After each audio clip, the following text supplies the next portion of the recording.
नमस्कार दोस्तों।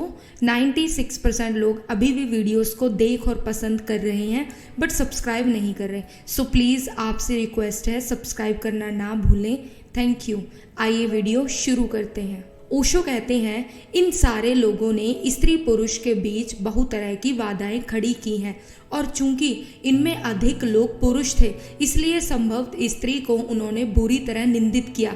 ये सब शास्त्र रचने वाले चूंकि अधिकतर पुरुष थे इसलिए स्त्री को उन्होंने बिल्कुल नर्क का द्वार बना दिया। तो नर्क के द्वार को छूने में खतरा तो है ही, फिर नर्क के द्वार के पास होने में खतरा है। और जितना इन लोगों ने यह भाव पैदा किया कि स्त्री नर्क का द्वार है, स्त्री पुरुष के संबंध पाप है, अपराध है, ये भी सामान्य मनुष्य थे। इनके भीतर भी स्त्री के प्रति वही आकर्षण था जो किसी और के मन में है। और जब इन्होंने इतना विरोध किया तो यह आकर्षण और बढ़ गया। निषेध से आकर्षण बढ़ता है। जिस चीज का इनकार किया जाए उसमें एक तरह का रस पैदा होना शुरू हो जाता है। तो ये दिन रात इनकार करते रहे तो इनका रस भी बढ़ गया। और जब इनका रस बढ़ गया तो अगर इस तरह के लोग ध्यान करने बैठे, प्रार्थना करने बैठे तो स्त्री ही उनको दिखाई पड़ने वाली है। वे भगवान को देखना चाहते हैं लेकिन दिखाई स्त्री पड़ती है। तब संभव उनको और भी पक्का होता चला गया कि स्त्री ही नर्क का द्वार है। कहाँ तुम भगवान को जब भी पाने जाना चाहते हैं तभी स्त्री बीच में आ जाती है। सारे ऋषि मुनियों को स्त्रियां सताती हैं। इसमें स्त्रियों का कोई कसूर नहीं है, इसमें ऋषि मुनियों के मन की भाव दशा है। ये ऋषि मुनि स्त्री के खिलाफ लड़ रहे हैं। कोई ऊपर इंद्र बैठा हुआ नहीं है कि अप्सराएं भेज दे, मगर इन सबको अप्सराएं घेर लेती हैं। नग्न स्त्रियां, सुंदर स्त्रियां, ये इनके मन के रूप हैं जो इन्होंने दबाया है और जिसको निषेध किया है। वह इतना प्रगाढ़ हो गया है, इतना प्रगाढ़ हो गया है कि अब वह बिल्कुल इनको वास्तविक मालूम पड़ता है। तो इनके कहने में भी गलती नहीं है कि इन्होंने जो अप्सराएं देखी बिल्कुल वास्तविक है। यह अत्यंत बीमार चित्त की दशा है, विक्षिप्त चित्त की दशा है।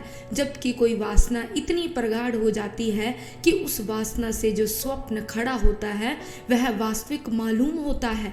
यह पागल मन की हालत है और इन सबको स्त्रियां ही सताती हैं क्योंकि इनका पूरे जीवन का सारा संघर्ष स्त्री से है। जिससे संघर्ष है वह सताएगा। जिस दिन आपने उपवास किया है उस दिन भोजन के स्वप्न आ जाएंगे और अगर 2-4 महीने का आपको लंबा उपवास करना पड़े तो आप डिल्यूजन की हालत में हो जाएंगे।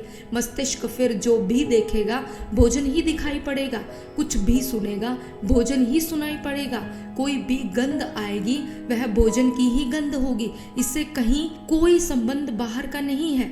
इसके भीतर जो अभाव पैदा हो गया है वह प्रक्षेपण कर रहा है।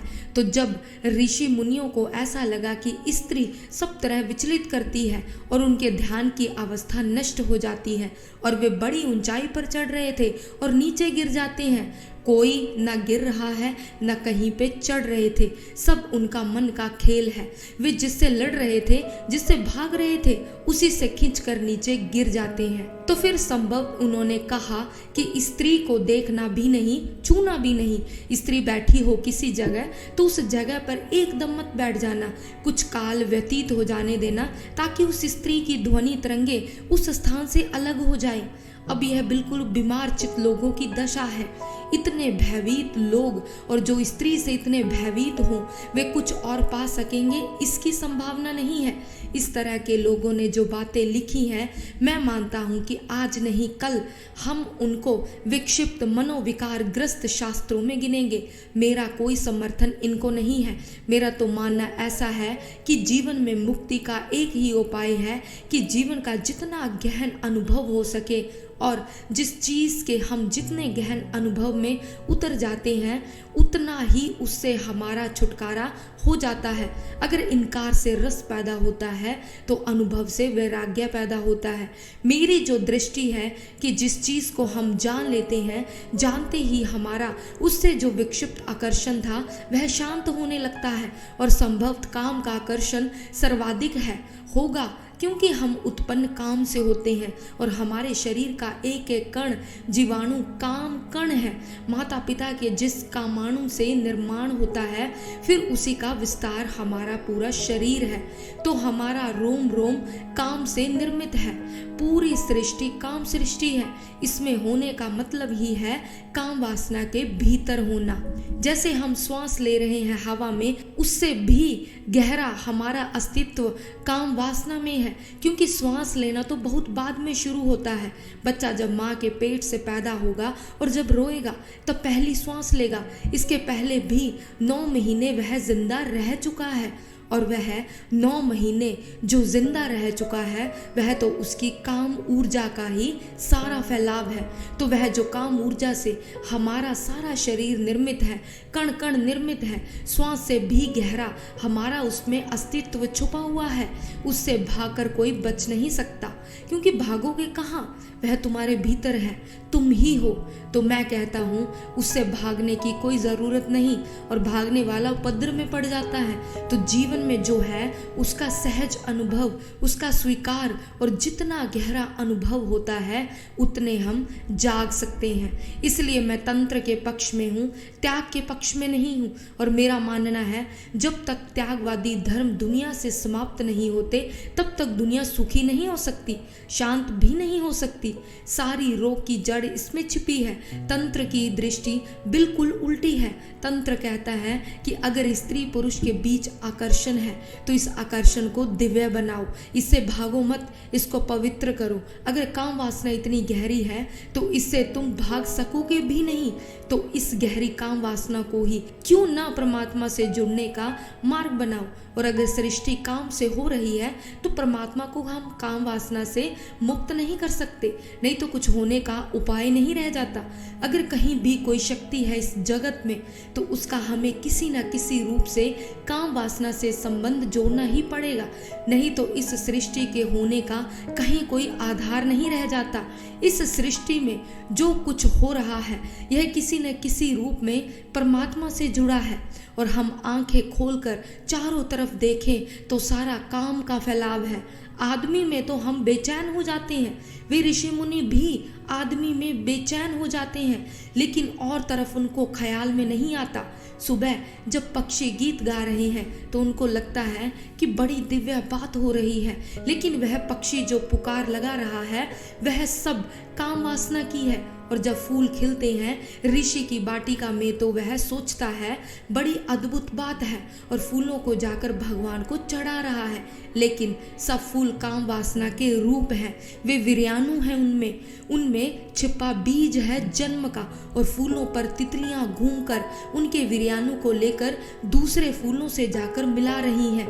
तो फूल देखकर तो ऋषि खुश होता है, क्योंकि उसको ख्याल में नहीं है कि फूल जो है वह काम वासना का रूप है। पक्षी का गीत सुनकर खुश होता है, मोर नाचता है तो खुश होता है, कोयल पुकारती है तो खुश होता है, लेकिन उसे पता नहीं सिर्फ आदमी में ही क्यों परेशान है। आदमी से क्या परेशानी है? वही काम, लेकिन आदमी के काम से वह परिचित है, वह उसकी खुद की पीड़ा है। बाकी पूरी प्रकृति काम का फैलाव है। यहाँ जो भी दिखाई पड़ रहा है उस सब के भीतर काम छिपा हुआ है। सारा फैलाव, सारा खेल उसका है। तो जो काम इतने गहरे में है वह परमात्मा से जुड़ा होगा। तंत्र कहता है सबसे ज्यादा गहरी चीज काम वासना है, क्योंकि उससे ही जन्म होता है, उससे ही जीवन फैलता है। तो इस गहरे तंतु का हम उपयोग कर ले, इस तंतु से लड़े ना, बल्कि इस तंतु को धारा बना ले जिसमें हम बह जाएं। और काम वासना को अगर कोई धारा बना ले, ध्यान बना ले, समाधि बना ले तो दोहरे परिणाम होते हैं। वह जो ऋषि निरंतर चाहता है त्यागवादी कि छुटकारा हो जाए वह भी हो जाता है। और दूसरा परिणाम यह होता है कि यह व्यक्ति काम वासना से भी छूट जाता है और काम वासना के कारण अहंकार से भी छूट जाता है। तंत्र की साधना ही स्वस्थ साधना है। तो मैं तो विरोध में नहीं हूँ, ना तो मैं विरोध में हूँ कि स्पर्श से बचें वे न बच सकते हैं। ऐसा ऊपर से बचेंगे तो भीतर अप्सराएं सताएंगी, उससे इस पृथ्वी की स्त्रियों में कुछ ज्यादा उपद्रव नहीं है।